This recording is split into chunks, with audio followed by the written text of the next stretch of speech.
Hello everyone, let us look at your message for the day. Which 2112? Yeah, I don't know why I said 2 right at the start, but yes, there are 2 messages. Look at both sides of the situation. You do not have to agree, but at least be understanding.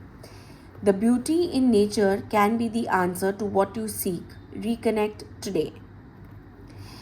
And both of them are kind of connected in a way, because do not listen to reply, listen to understand and then respond.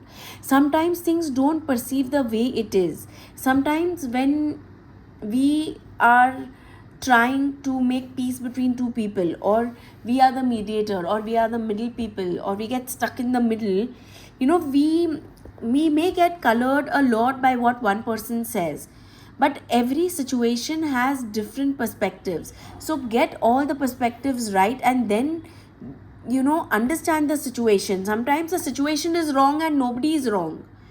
Everybody is doing what they are meant to do. It is the situation that is wrong, but with that understanding you may be able to explain it to the parties concerned.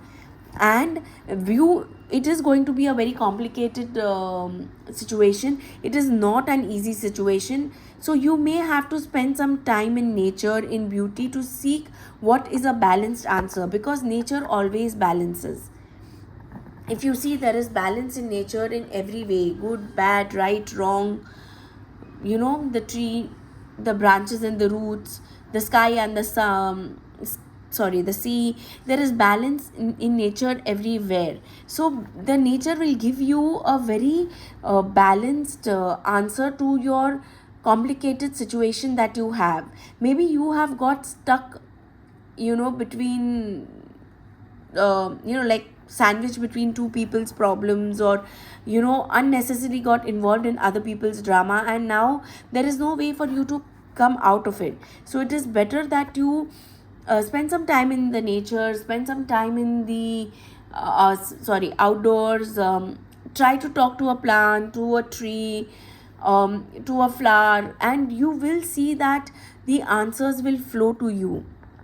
You will find the balanced answer that you're looking for in the quagmire that you are today. Have a great day.